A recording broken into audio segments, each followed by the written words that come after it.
சில தெருநாய்ங்கலாம் பார்த்தீங்கன்னா பிஸ்கெட் சாப்பிடாது, பிரியாணி தான் சாப்பிடும், நான்வெஜ் தான் சாப்பிடும். அதுக்கு பிடிச்ச மாதிரி செஞ்சு அதை போட்டு அது நம்மளை கத்தாமல் பார்த்துணும். ஒரு நாய்க்கோ ஒரு வீட்டுக்கே இவ்வளோ ஆகுதுன்னா ஒரு நாட்டை கொடுத்துருக்கீங்க, கொஞ்சமாவது டைம் கொடுங்க. இந்த மண்ணை நாசப்படுத்திக்கிட்டு இருக்கான் ஒவ்வொருத்தர். மதவாதத்தை ஒழிச்சிட்டாரு, சாதியை ஒழிச்சிட்டாரு, பணம் கொடுக்கறதெல்லாம் அப்படியே தூக்கி உடச்செறிஞ்சிட்டாருன்னு நீங்க சொல்றீங்கல்ல. தமிழக வெற்றி கழகம் அதனுடைய ஆட்சி வரைவு சாதி ஒழிப்பு ஆக்கப்பூர்வமான திட்ட வரைவு என்ன சொல்லுங்க திரு லாரன்ஸ் அவர்களே. தமிழக வெற்றி கழகத்தினுடைய ஆட்சி வரைவு தேர்தல் வாக்குறுதி இதுல மதவாதத்தை நாங்கள் ஒழித்து விட்டோம் என்று சொல்வதற்கு ஆக்கப்பூர்வமான திட்ட வரைவு என்ன? நீ இலவசத்தை கொடுக்காம தரமான ஆண்முகை விஜய் நீ இலவசத்தை பேசக்கூடாது, இலவசத்தை பேசாம நீங்க உங்கள் தேர்தல் வாக்குறுதியில சித்தாந்தத்தை மட்டும் வச்சு நீ நின்று பாரு. நாம் தமிழர் கட்சியை விட ஒரு வாக்கு நீ அதிகமா எடுத்துட்டு நீ பார்ப்போம். அடுத்த தேர்தலில் பேசி பார்ப்போமா? நின்று பார்ப்போம், முட்டி பார்ப்போம், மோதி பார்ப்போம், யார் வெல்றான்னு பார்ப்போம். நாங்க எந்த இடத்துல நாம் தமிழர் கட்சி இலவசத்தை கொடுத்துச்சு? இலவசத்தை காட்டி என் மக்களை ஏமாற்றி அகார வேண்டும் என்ற நோக்கம் நாம் தமிழர் கட்சிக்கு இல்லை. இந்த தெருவில் இருக்க நாய் ஒரு நாய் பிஸ்கட்டு கேட்கும், ஒரு நாய் சிக்கன் சாப்பிடும், ஒரு நாய் மட்டன் சாப்பிடும், ஒரு நாய் பிரியாணி சாப்பிடும். அதற்கு தேவையானதை அள்ளி வீசணும்ல, கொஞ்சம் புரியணும்ல, அதுக்கு நாள் வேணும்னா அப்ப எவ்வளவு தெனாவிட்டு திமுறான இந்த கேள்வி பதில்.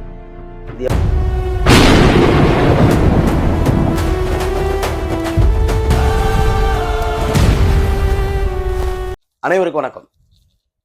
2 தினங்களுக்கு முன்பு திரைப்பட நடிகருமான நகைச்சுவை நடிகருமான திரு லாரன்ஸ் அவர்கள் நான் அரசியலுக்கு வரலாமா வேண்டாமா, ஒன்று திரு அண்ணாமலை அவர்களோடு சேர்ந்து அரசியலில் பயணிப்பதா, இல்ல அண்ணன் விஜய் அவர்களோடு சேர்ந்து அரசியலில் பயணிப்பதா அவருடைய கேள்வி. அப்போ இதற்கு முன்பாக அவர் ஒன்று சொல்றாரு, நான் கடந்து வந்த பாதையில சூப்பர் ஸ்டார் ரஜினிகாந்த் அவரோட இணைந்து அரசியல்ல களமாட நினைச்சேன். ஆனா மருத்துவர் ஆலோசனைப்படி கொரோனா காலம் என்பதால நான் அரசியலுக்கு வரல, என்னை விட்டுருங்க அப்படின்னு ரஜினி விலகி ஓடிட்டாரு. அது எனக்கு பெரிய மன உளைச்சல் ஆயிடுச்சு. அதற்கு பிறகு அண்ணன் விஜய் அவர்கள் நான் அரசியல் கட்சி தொடங்க போறேன், தம்பி லாரன்ஸ் அவர்களே நீங்க வாங்க அரசியலுக்கு வாங்கன்னு அவர் அண்ணன் கூப்பிட்டாரு. அப்ப எங்க அம்மாட்ட சொன்னேன். அம்மா என்ன சொல்லிட்டாங்க, மௌனமா இருந்து அரசியல் என்பது சாதி மதம் துட்டு கொடுத்தாத்தே ஓட்டு போடுவேன், பூரா பணம் தான்ப்பா, காசு தான் எல்லாம் தீர்மானிக்கு, அது ஒரு சாக்கடை, நயவஞ்சகம் சூழ்ச்சி தந்திரம் எல்லாம் இருக்கும், அதனால வேண்டாம், விஜயை பார்க்கறதுக்கு எனக்கு அனுமதிகள், நான் அவர்கிட்டையும் பேசினேன், என்னமா பேச போற அப்படின்னு கேட்கும்பொழுது அந்த மாதிரி அரசியல் சாக்கடைப்பா, மதவாதம் சாதிவாதம் எல்லாமே இருக்கும், காசு கொடுத்தாத்தே ஓட்டு போடுவேன், அந்த மக்கள் அப்படி இருக்கேன், அதனால வேணான்னு சொல்ல போறேன். உடனே வெக்ஸாகி போய் உட்காந்துடுறாரு. யாரு? அண்ணன் லாரன்ஸ் சொன்னது. பிறகு அதற்கப்புறம் அண்ணன் விஜய் அவர்கள் தன் கட்சியினுடைய பேரை அறிவிக்கிறாரு. பிறகு தேர்தல் வருது. 234 தொகுதியும் போட்டியிட்டு வாக்கு எண்ணும் பொழுது தமிழக வரலாற்றில் அரசியல் மாற்றம் பெருசா மாற்றப்பட்டிருக்கு, பெரிய மாற்றம் ஏற்படுது. அதுல என்ன அப்படின்னு பார்த்தா 108 தொகுதிகளில் தமிழக வெற்றி கழகம் வெற்றி பெறுது. மக்கள் மாற்றத்தை நோக்கி வாக்களித்தார்கள். சரி, அப்ப இவர் என்ன சொல்றாரு, சாதி ஒழிக்கப்பட்டது, மதம் ஒழிக்கப்பட்டது, ஓட்டுக்கு பணம் என்பது முற்றிலுமாக துடை தெரியப்பட்டது. அவங்க அம்மாட்ட சொல்றாரு அண்ணன் லாரன்ஸ் அவர்கள் பாத்தீங்களாமா, எல்லாத்தையும் சாதியை ஒழிச்சிட்டாரு, மதத்தை ஒழிச்சிட்டாரு, ஓட்டுக்கு துட்டு கொடுக்கறத ஒழிச்சிட்டாரு, மக்கள் மாற்றத்தை நோக்கி ஒரு நல்லவரை தேர்ந்தெடுத்துட்டாங்கம்மா அப்படிங்கிறாரு. உடனே அந்த அம்மா என்ன சொல்லுது, தம்பி நீ மகனே நீ நடிகர் விஜயோடய சேர்ந்து அரசியல் பயணங்களை மேற்கொள்ளலாம்னு அம்மா உத்தரவு கொடுத்துருது. அப்ப இவர் லாரன்ஸ் அவர் என்ன சொல்றாரு, இதற்கு முன்பாக அண்ணன் சீமானோட முரண்பட்ட கருத்து இருக்கு. இதுல அண்ணன் லாரன்ஸ் அவர்கள் பல முறை அண்ணன் சீமானோட முரண்பட்ட கருத்து இருக்கு. அது முரண்பட்ட கருத்து எதிர்வாதங்கிறது எல்லா அரசியல் கட்சிக்கும் ஆரோக்கியமானதாக இருக்கணும், அதுல மாற்று கருத்து இல்ல. இப்ப ஏன் சீமான் மட்டும்தான் அரசியலுக்கு வரணுமா, நாங்கெல்லாம் வரக்கூடாதா? இந்த நடிகர்கள்லாம் பல நாள் அந்த ஒரு கூற்று வைக்கிறேன். விஜய் ரசிகர் மன்றமும் இதைத்தான் சொல்லுது. நாங்க இப்ப அண்ணன் லாரன்ஸ் அவர்கிட்ட ஒரு சில கேள்விகளை வைக்கிறோம், நீங்க பதில் சொல்லுங்க எங்களுக்கு. சினிமா நடிக்கிறவங்க ஏன் வரக்கூடாதா, நல்லவங்க வரக்கூடாதா? நல்லவங்க வரலாம், ஏன் வரக்கூடாது அப்படிங்கிற கேள்வி உங்கள்கிட்ட இருக்கு. இப்ப நாங்க என்ன சொல்றோம், 15 ஆண்டு காலமா சீமானுக்காக நிற்கவில்லை, சீமானோடு நிற்கிறோம். அப்ப சீமானோட ஏன் நிற்கிறோங்கிறது ஒண்ணு நீங்க புரிஞ்சுக்கணும். அது என்னன்னே தெரியல. ஒன்றும் அரசியல் பார்வை என்பது வேறு, ஆன்மீக பாதை என்பது வேறு. நீங்க அண்ணன் லாரன்ஸ் அவர்கள் சிறு குழந்தைகள்லாம் தத்தெடுத்து வளர்க்குறீங்க. வரவேற்கிறோம். உடல் ஊனமுற்றவருக்கு வந்து நன்மை செய்றீங்க. நான் இன்னும் அரசியலுக்கு வந்தா 1000 பேருக்கு வந்து நன்மை செய்வேன் அப்படிங்கிறது சொல்றீங்க. அது எல்லாம் சரி. திக்கற்றவன், பரதேசி, விதவை, உடல் ஊனமுற்றவன், உடல் நோய்வாய்ப்பட்டவனுக்கு வந்து உதவ வேண்டும் என்பது பிறவி கடன் ஒவ்வொருவருக்கும். அந்த பிறவி கடனை நீங்க சரியா செய்றீங்க. பல பேர் அத செய்யல. உங்களுடைய தியாக மனப்பான்மை சரி. அதுல மாற்று கருத்து இல்ல. ஆன்மீக பாதை என்பது வேறு, அரசியல் பாதை என்பது வேறு என்பதை வந்து திரு லாரன்ஸ் அவர்கள் புரிஞ்சுக்கணும். காளியம்மன் கோயில்ல கூழ் காய்ச்சி ஊத்துறது வந்து அது ஆன்மீகம். அது அரசியல் பார்வை கிடையாது. 2வது மகாலிங்கம் கோயில்லயும், மாரியம்மன் கோயிலுடைய அடிவாரத்திலே வந்து அன்னதானம் போட்டு மக்களுக்கு நன்மை செய்றேங்கிறது வந்து அது ஆன்மீகம். அது அரசியல் பார்வை அது இல்ல. அது நல்லா புரிஞ்சுக்கணும் நீங்க. இந்த இடத்துல ஏன் வந்து நாங்க வந்து தமிழர்களுடைய ஆட்சி வேணும் அப்படிங்கிறத வந்து ஏன் மறுபடி கதறி கதறி கத்தி கத்தி பேசுறோங்கிறத நீங்க புரிஞ்சுக்குங்க. திரு லாரன்ஸ் அவர்களே, இந்த மண், இந்த தமிழர் நிலம், மொழி, கலை, இலக்கியம், பண்பாடு, கலாச்சாரம், இந்த மண்ணில் தமிழர்களுடைய ஆட்சி வீழ்ந்தே இன்னைக்கு 800 ஆண்டு காலமாகிறது. தமிழர்களுடைய ஆட்சி இந்த மண்ணில் வீழ்ந்து 800 ஆண்டு காலமாகிறது. திராவிடம் என்ற பெயர்ல வந்து மீண்டும் மீண்டும் இந்த மக்களை வந்து இலவசங்களை கொடுத்து திரை கவர்ச்சியை வந்து இந்த மக்களிடம் வந்து வளர்த்தெடுத்து இந்த மண்ணை நாசப்படுத்திக்கிட்டு இருக்கான் ஒவ்வொருத்தனும். புரிஞ்சுட்டீங்களா? அப்படி என்னப்பா தமிழர் ஆட்சி உங்களுக்கு வேணும், நீங்க என்ன செய்ய காத்திருக்கீங்க நீங்க கேட்கறீங்களா? நாங்க சொல்றோம். நீங்க சொல்லுங்க. என்ன விஜய் வந்து மதவாதத்தை ஒழிச்சிட்டாரு, சாதியை ஒழிச்சிட்டாரு, பணம் கொடுக்கறதெல்லாம் வந்து அப்படியே தூக்கி உடைச்செறிஞ்சிட்டாருன்னு நீங்க சொல்றீங்கல்ல. தமிழக வெற்றி கழகம் அதனுடைய ஆட்சி வரைவு சாதி ஒழிப்பிற்கு ஆக்கப்பூர்வமான திட்ட வரைவு என்ன சொல்லுங்க திரு லாரன்ஸ் அவர்களே. தமிழக வெற்றி கழகத்தினுடைய ஆட்சி வரைவு, தேர்தல் வாக்குறுதி, இதுல மதவாதத்தை நாங்கள் ஒழித்து விட்டோம் என்று சொல்வதற்கு ஆக்கப்பூர்வமான திட்ட வரைவு என்ன? பணத்திற்கு நாங்க காசே கொடுக்கல, இலவசத்தை எதுவுமே கொடுக்கல. மக்கள் வந்து மாற்றத்தை விரும்பி விஜய் நல்லவர் என்ற பெயர்ல வந்து எங்களை வந்து உட்கார வச்சு அழகு பார்த்துட்டாங்க மக்கள்னு சொல்றீங்கல்ல. தமிழக வெற்றி கழகத்தினுடைய ஆட்சி வரைவோ இல்ல உங்க சித்தாந்தம் கோட்பாடு என்ன மக்களுக்கு சொல்ல விரும்புறீங்க சொல்லுங்க பார்ப்போம். சாதியை ஒழிச்சிட்டாரு விஜய், 5 நிமிட காணொளி அவர் என்ன பேசியிருக்காரு காட்டுங்க திரு லாரன்ஸ் அவர்களே. மதவாதத்தை விஜய் ஒழிச்சிட்டாரு, ஒரு 5 நிமிட காணொளி நீங்க காட்டுங்க, நீங்க பார்ப்போம். காசு கொடுக்கல, இலவசத்தை சொல்லல, எதுவுமே இல்லை. மக்கள் அவருடைய சித்தாந்தம் கோட்பாடுகளை ஏந்தி நின்று இந்த இடத்துல வந்து பெரும் மாற்றத்தை உருவாக்கிட்டாரு விஜய். ஒரு 5 நிமிட காணொளி காட்ட முடியுமா அண்ணன் லாரன்ஸ் அவர்களே? சொல்லுங்க, நீங்க பார்ப்போம். திராவிட முன்னேற்ற கழகம், அண்ணா திராவிட முன்னேற்ற கழகம் 50 ஆண்டு காலத்திற்கு மேலாக இந்த மண்ணில் இலவசங்களை கொடுத்து என் தேசத்தை நாசப்படுத்தி கையேந்த வச்சு இந்த மக்களை மீண்டும் மீண்டும் அதிகாரத்தில் உட்கார வேண்டும் என்ற முழக்கத்தோடு திராவிட கட்சிகள் செய்த அதே இலவச கோட்பாடு சித்தாந்தம் தான் தமிழக வெற்றி கழகம். இதுல மாற்று கருத்து இல்லை. நீங்க இலவசத்தை கொடுத்து மீண்டும் இந்த மக்களை ஏமாத்தி உட்கார்ந்துருக்கீங்க. அந்த இலவச ஆகாவளி கோட்பாடு தான் தமிழக வெற்றி கழகம் வெற்றி அடைந்ததற்கு காரணம். திரை கவர்ச்சி ஒரு பக்கம் இருக்கு, அதுல மாற்று கருத்து இல்ல.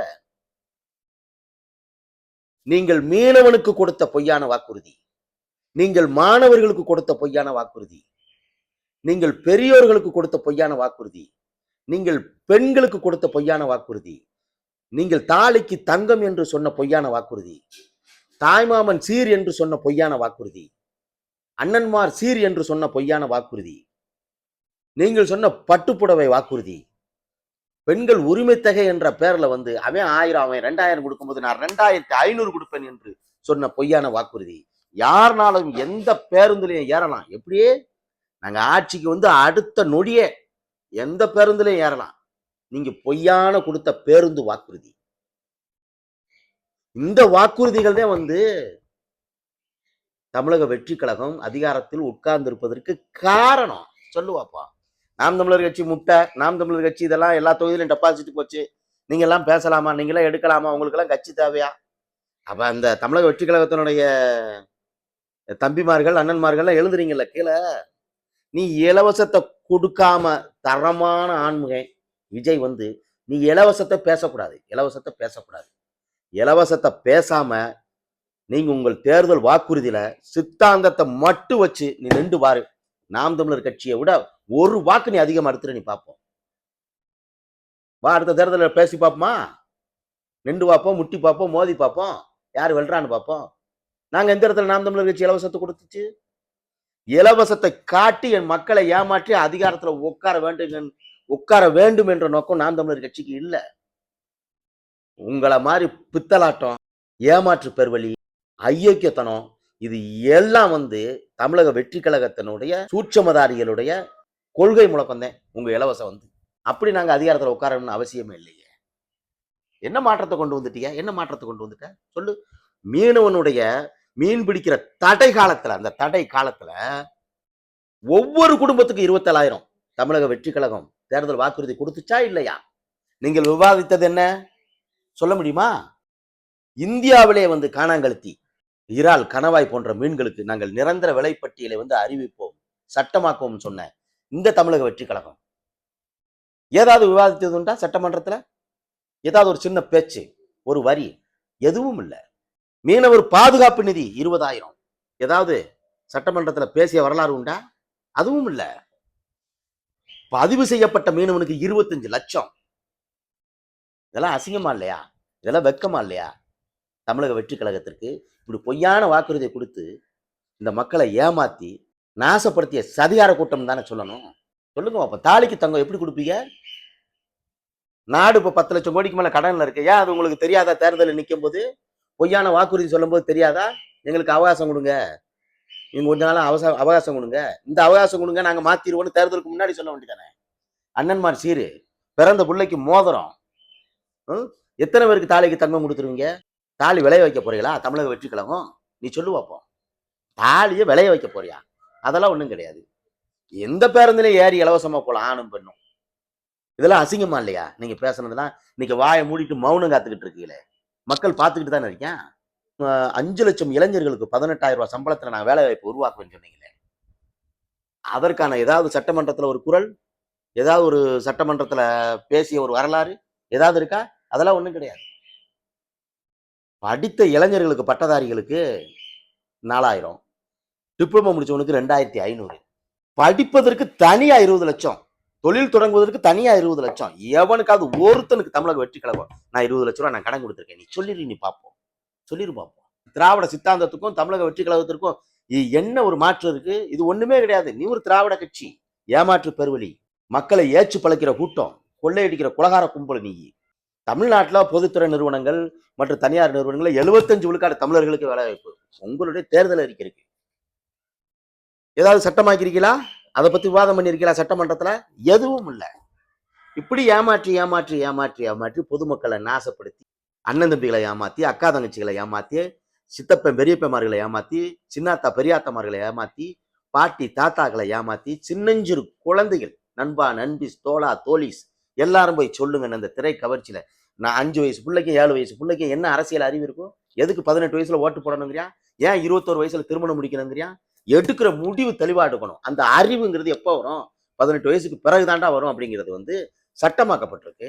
அப்ப அதுக்கு முன்னாடியே சின்னஞ்சிறு பிள்ளைகள்லாம் வந்து நான் நல்லா ஆட்டம் ஆடி பாட்டு படிச்சு 20 வயசுல வந்து திரையுலகத்துல இருந்து அப்படியே ஆட்டம் ஆட்டம் பாட்டம் கொண்டாட்டம் கூத்து எல்லாம் வச்சு முடிஞ்ச பிறகு ரிட்டையர்ட் ஆகும்போது ஒவ்வொரு நடிகனும் இந்த நாடு ஆளணுங்கிற திமிரு திராணி உங்களுக்கு, இந்த எப்படியாவது நாட்டை ஆளணுங்கிற ஒரு வெறி, அதிகார வெறியை தவிர வந்து நீ மக்களுக்கு செய்ய போறியாக்கும்? தூக்கி அப்படியே வீச போறியாக்கும்? நீ நடிகனாக இருக்கும் பொழுது எத்தனை பேருக்கு நீங்க எல்லாம் வந்து என்ன தூக்கி அள்ளி வீசிட்டீங்க? பெரிய கஞ்சத்தின் தலைவன் விஜய் சொல்றேன். அவர் பெரிய கஞ்சத்தின் தலைவனப்பா விஜய் வந்து. அது போல வந்து அதற்கு முன்பாக இருந்து இது இந்த மண்ணோட சாபக்கேடு. எம்ஜிஆரை தொட்டு, கருணாநிதியை தொட்டு, ஜெயலலிதா ஆண்டு, விஜயகாந்த் தொடர்ந்து, கமலஹாசன் தொடர்ந்து, இப்ப விஜய் வரைக்கும். அப்ப நீங்க எப்படியாவது அந்த திரை கவர்ச்சியை வச்சு மக்களை ஏமாத்தி மறுபடியும் வந்து அதிகாரத்துல உட்காரணும், இங்க ஆளணும். மழை அழிஞ்சான்னா, மண்ணு நாசமா போனான்னு, குடிக்கிற தண்ணி கெட்டு போனா எனக்கு என்ன? நான் எப்பவும் போல வந்து இந்த அதிகாரத்துல உட்கார்ந்து எல்லா முதல்வர்களும் வந்து உண்டு கொளுத்து தின்றது மாதிரி நானும் உண்டு கொளுத்து திம்பேன். இதுதானே உங்க கொள்கை. இந்த நிலத்துல ஏன் நாங்க சீமானோட நிக்கிறோம்? திரு லாரன்ஸ் அவர்களே, ஏன் சீமானோட நாங்க நிக்கிறோம்? புரிஞ்சுக்கிட்டீங்களா? இந்த தேசிய இனத்திற்கென்று பல சிக்கல்கள் இருக்கிறது. எப்படி இந்த தேசிய இனங்கிறது வந்து உங்களுக்கு தெரியுமா தெரியலையாங்கிறது தெரியல. ஏன் நாம் தமிழர் ஆட்சின்னு வந்து நாங்க கூவுறோம், கதறோம்? இந்த தேசிய இனத்திற்கான ஒரு வழி இருக்கு, ஒரு வேதனை இருக்கு, ஒரு கண்ணீர் இருக்கு, ஒரு கவலை இருக்கு, ஒரு ஏக்கம் இருக்கு. அதை வந்து உங்களுடைய தமிழக வெற்றி கழகத்தினுடைய திட்ட வரைவு என்ன? முல்லை பெரியாற்றினுடைய நதிநீர் சிக்கல்ல தொடர்ந்து விவசாயி அந்த தண்ணீருக்காக கண்ணீர் விட்ட கதை இருக்கு. அதற்கு தமிழக வெற்றி கழகத்தினுடைய ஆக்கப்பூர்வமான திட்ட வரைவு தீர்வு என்ன? உங்களால பேச முடியுமா? நஞ்சையும் பிஞ்சையும் கொஞ்சி விளையாடுகிற தஞ்சை தரணில தோண்டிய கிணற்றிலே உழவன் தூக்கிலிட்டு சாகுறியான். அந்த காவேரி நதிநீர் பிரச்சனை சிக்கலுக்கு என்ன தீர்வு தமிழக வெற்றி கழகம் சொல்ல முடியுமா? நீ பேசுவா பண்ணி வைப்போம். இந்த மண்ணில் ஏன் தமிழராட்சி ஏன் நாங்க பேசுறோம்? எங்களுடைய பாட்டனுக்கு சொந்தமான கச்சத்துவ தூக்கி கொடுத்த சதிகார கூட்டம் யாரு? இந்த திராவிட கட்சி தானே. அதனால 850 மீனவர்கள் அந்த மண்ணுல அந்த வங்க கடல்ல மீன் மிதக்கும். ஆனா மீனவன் செத்து மிதந்தான். அந்த வங்க கடல் செங்கடலா மாறிச்சு. ஏன்? மீனவனோட ரத்தம் கண்ணீர் வந்து அந்த கடல்ல மிதக்குது. அதற்கு தமிழக வெற்றி கழகத்திற்கு என்ன தீர்வு? கச்சத்தீவு பிரச்சனைக்கு ஓடுற அந்த ஸ்ரீநாத் அமைச்சர் கச்சத்தீவு மீட்பீங்களா அப்படின்னு கேட்கறதுக்கு நோ கமெண்ட்ஸ் ஓடின்னு ஓடுறேன். பிற என்ன மைத்துக்காக வந்து தேர்தல் நேரத்துல வந்து நீ மாறி மாறி மீண்டும் மீண்டும் வந்து தேர்தல் வாக்குறுதி பொய்யான வாக்குறுதிகளை வந்து தூக்கி தூக்கி கொடுத்ததுக்கு காரணம் உடனே மீனவர் பிரச்சனை நாங்க தூக்கி நிப்பாட்டிடுவோம். மீனவனுக்கு கொடுக்க வேண்டிய அடிப்படை நிதி வாழ்வாதாரமே வந்து பேசுறதுக்கு இங்க துப்பும் இல்ல வக்கும் இல்ல. இதுல நீ தானே கச்சத்தீவை தூக்கி கொடுத்து நட்டமை தூக்கி நிப்பாட்ட போற? பேசி நீ பார்ப்போம். இந்த மண்ணில் நீண்ட நெடிய வரலாற்று பெருமை கொண்ட தமிழர் என்ற தொன்மையான தேசிய இனம் எங்கள் ஈழ தேசத்தில் எங்களுடைய தொப்புள் கொடி உறவு 3 லட்சம் தமிழர்களை ஒரே நாள கொன்று குவித்த அந்த சதிகாரன் ராஜபக்சேவோட கூட்டாளி அந்த ராகுல் காந்திய கூட உட்கார வச்சு நீ ஆட்சி அமைக்கிறனா? இது யாருக்கான ஆட்சி? இது தமிழர்களுக்கான ஆட்சியா? இல்ல எங்க மக்களுக்கான ஆட்சியா? மீனவன் வங்கக்கடல்ல செத்து விழுகிறானே, யாரு காரணம்? ராகுல் காந்தியோட பாட்டி இந்திரா காந்தி தானே காரணம். 3 லட்சம் தமிழர்களை இங்கே செத்து கொன்று குவித்தானே அந்த சிங்களவன். எத்தனை பேரை கருப்பளிச்சான்? நாசப்படுத்தியது எத்தனை பேர்? சின்னஞ்சிறு பிள்ளைகளை தடை செய்யப்பட்ட ஆயுதங்கள்லாம் போட்டு கொத்து குண்டுகளை போட்டு கொன்று குவித்தானே.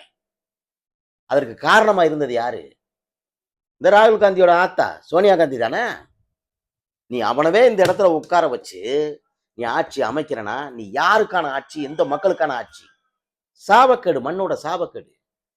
ஈழ விடுதலைக்கு அந்த ஈழ தமிழர்களுடைய உரிமை அதை பாதுகாப்பதற்கு தமிழக வெற்றி கழகம் உனக்கு என்ன தீர்க்கமான முடிவு? உன் கட்சியோட சித்தாந்தம் நீ சொல்லு பார்ப்போம். அதற்கப்புறம் நீங்க லாரன்ஸ் வந்து எங்க கட்சியில வந்து இங்க தமிழ்நாட்டில் நாங்க வந்து அரசியலுக்கு வரணுமா வேணாமாங்கிறத நீ பேசு. வந்தவன் போனவன் ஆண்டதனுடைய விளைவுதான் இந்த இடத்துல இந்த மண்ணு தறி கட்டி தரங்கட்டு போய் கிடக்கு. இந்த மண்ணு புரிஞ்சுக்கிட்டியா? தமிழர்களுடைய உரிமை பிரச்சனை, தமிழர்களுடைய நதிநீர் பிரச்சனை, தமிழர்களுடைய கச்சத்தீவு பிரச்சனை, நாசகர திட்டம், உலகத்தில் அடித்து விரட்டப்பட்ட நாசகர திட்டம் முழுவதும் இங்கதான் வந்து கொண்டு குமிக்கிறியான். அதற்கு என்ன தீர்வு இருக்குன்னு சொன்னா ஒருத்தனும் பேச மாட்டாங்க. அதற்கு நீங்க லாரன்ஸ் என்ன சொல்றீங்க? நான் சாகும்போது பாருங்க எத்தனை பேர் அழுகிறான்னு பாருங்க. நீங்க சாகும்போது எத்தனை பேர் அழுகிறாங்கிறது எல்லாருக்கும் தெரியும். ஒரு நாடை செத்து விழுந்துச்சே, அதுக்கு என்ன தீர்வு வச்சிருக்கீங்க? நீங்க சொல்லுங்க. ஓடுகிற ஓட்டமும் ஆடுகிற ஆட்டமும் அவன் அடங்கும் போது அவனுக்காக கூடுகிற கூட்டம் தான் அவன் எப்படி வாழ்ந்தான் என்பது அவன் செத்த பிறகுதான் தெரியும். மாற்றுக்கிறது இல்ல. 4 நோயாளிகளுக்கு மருந்து கொடுக்கறது, காளியம்மன் கோயில கூழு காய்ச்சி ஊத்துறது, 4 கோயில்கள்ல ஓய்வு அன்னதானம் கொடுக்கறது, தத்தெடுக்கிறது, இதெல்லாம் வந்து மனிதாபிமானம். இந்த மண்ணுக்கான அரசியலுக்கு என்ன பதில் இருக்கு? இந்த மண்ணுக்கான அரசியல், இந்த மக்களுக்கான அரசியல். யாருனாலும் அரசியலுக்கு வரலாம், யாருனாலும் அரசியலுக்கு வரலாங்கிறத பீத்துறீங்கல்லண்ணே. அண்ணன் லாரன்ஸ் அண்ணே பீத்துறீங்கல்ல. இதை போய் ஆந்திர மண்ணுல நீங்க சொல்ல முடியுமா? கன்னட தேசத்துல நீங்க யாருனாலும் ஆளலாங்கிறத சொல்ல முடியுமா? மலையாள தேசத்துல நீங்க யாருனாலும் ஆளலாம்னு சொல்ல முடியுமா? திரை கவர்ச்சி.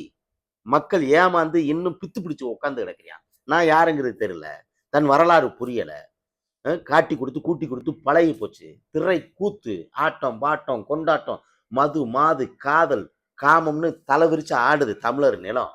அங்க திரையில ஆடுறதே உண்மை நினைச்சுக்கிட்டு இருக்கேன். இங்க திரையில ஆடுனாலே இங்க ஆட்சி அமைக்கலாம். 2 படம் ஓடினா போதும் தமிழக முதல்வர் ஆயிடலாம். வாதலை வா, நாடை ஆள வா அப்படின்னு நீ இப்படி கூப்பிடுறியா? விளங்குமாடா நாடு? விளங்குமாடா? பிறவி கடன் கத்துறோம், இல்லைன்னா செத்து போட்டும் நாடும் நாட்டு மக்களும் நாசமா போ. எங்களுக்கு என்ன சொல்லுங்க? ஒரே முடிவு. நாங்க கேட்கறது என்ன? நாசகார திட்டத்திற்கு தமிழக வெற்றி கழகத்தினுடைய தீர்வு என்ன? கச்சத்தீவு பிரச்சனைக்கு தமிழக வெற்றி கழகத்தினுடைய தீர்வு என்ன? முல்லை பெரியாற்றினுடைய நதிநீர் பிரச்சனைக்கு தமிழக வெற்றி கழகத்தினுடைய தீர்வு என்ன? காவேரி பிரச்சனைக்கு தமிழக வெற்றி கழகத்தினுடைய தீர்வு என்ன? ஈழ தேசத்தினுடைய அந்த ஈழ மக்களுடைய உரிமை போர் தமிழக வெற்றி கழகத்தினுடைய தீர்வு என்ன? கருத்து என்ன? தீர்வு என்ன? அதை நீ சொல்லு, நீ பார்ப்போம். அதெல்லாம் சொல்ல மாட்டேன். எப்பயும் போல நாங்க ஆளுவோம், எப்பவும் போல இலவசத்தை அள்ளி வீசுவோம். ஏதாவது ஏமாற்று பேர்வழிகள் வந்து மறுபடியும் அதிகாரத்துல உட்காந்து எப்பவும் போல மலை, மண் வளம், மலை வளம், காட்டு வளம், கனிம வளம் எல்லாம் கொள்ளையடிச்சிட்டு அரபு நாடுகளுக்கும் அண்டைய மாநிலத்திற்கும் போய்கிட்டே இருக்கும். இந்த மக்கள் ஏமாந்துக்கிட்டே இருப்பேன். மக்கள் வாழ தகுதியற்ற நிலமா மாறிடுச்சு. குடிக்கிற தண்ணி நஞ்சா மாறிடுச்சு. சுவாசிக்கிற காற்று நஞ்சு மிதக்குது. வெயில் சுட்டரிக்குது. மரம் செடி கொடி எல்லாம் அழிச்சிட்டான். எல்லாம் முடிஞ்சிச்சு. ஒவ்வொரு ஆண்டும் கதறியான் காவேரிக்கும் பாலாருக்கும் முல்லை பெரியாற்றினுடைய நதிநீர் பிரச்சனைக்கு. இதற்கெல்லாம் எந்த தீர்வும் சொல்லாம நாங்க சொல்லட்டுமா? காவேரி ஆற்று சிக்கலுக்கு நாங்க என்ன செய்வோம்? நல்ல ஆண்மகன், நல்ல தாய்க்கும் தகப்பனுக்கும் பிறந்த சீமான் வந்து இங்க அதிகாரத்துல உட்காரட்டும். காவேரி ஆற்றினுடைய சிக்கல் வருது, அங்க நீ உன்னுடைய நீர்வளம் உனக்குனா என்னோட மண் வளம், என் நிலத்தினுடைய வளம் அத்தனை எனக்கு தாண்டா. பீஸ் கட்டை அப்படியே நெய்வழியில புடுங்கிடுவோம். போ இருண்டு கடை. இப்போ வா, நீ கதறி, நீ பார்ப்போம். அந்த திமிரும் திராணி இருக்கா? நெய்வேலியை இழுத்து பூட்டு போடுற திராணி தமிழக வெற்றி கழகத்துக்கு இருக்கா? இல்ல நீ. ஏன்னா எந்த சதிகாரனை வந்து கூட்டணியில வச்சு நீ ஆட்சியில வந்து உட்கார்ந்துருக்கீங்களோ காங்கிரஸ் கட்சிக்காரன், அதே காங்கிரஸ் கட்சிக்காரன் அங்கேயே இருக்கிறான். அப்ப இந்த திருடங்கள் வந்து ஒரு திருடனுக்கு ஒரு திருடை வந்து கூட்டணி வச்சு நீ கொள்ளையடிப்பியா? இல்ல இந்த மக்களுக்கு நல்லது செய்வியா? எதுவுமே செய்ய மாட்டேன். புரியுதா? அதனால லாரன்ஸ் அவர்களே, தமிழ் தேசிய இனத்தினுடைய சிக்கலுக்கு என்ன தீர்வு, அதற்கு பதில் சொல்லுங்க. அதெல்லாம் இல்லை. எங்களுக்கு கால அவகாசம் வேணும். இந்த தெருவில் இருக்க நாய் வந்து ஒரு நாய் பிஸ்கட்டு கேட்கும், ஒரு நாய் சிக்கன் சாப்பிடும், ஒரு நாய் மட்டன் சாப்பிடும், ஒரு நாய் பிரியாணி சாப்பிடும். அதற்கு தேவையானதை அள்ளி வீசணும்ல, கொஞ்சம் புரியணும்ல. அதுக்கு நாள் வேணும்னா அப்ப எவ்வளவு தெனாவட்டு திமுறான இந்த கேள்வி பதில். இது எவ்வளவு தெனாவட்டானது. அப்ப குலைக்கிற நாய்ங்கிறது மக்கள். அப்ப கருத்தியலுக்கு எவன் எதிர்கருத்தியல் வைக்கிறான் போற அதுவரை வந்து தமிழக வெற்றி கழகத்திற்கு நாய். அதனால பாரு, எவன் மண்ணை எவன் தீர்மானிக்கிறாங்கிறது இங்க கேலி கூத்தா இருக்கு. காலம் தீர்மானிக்கட்டும். திரு லாரன்ஸ் அவர்களை பதில் சொல்லுங்க. இதுக்கு எல்லாம் கடந்து போங்க.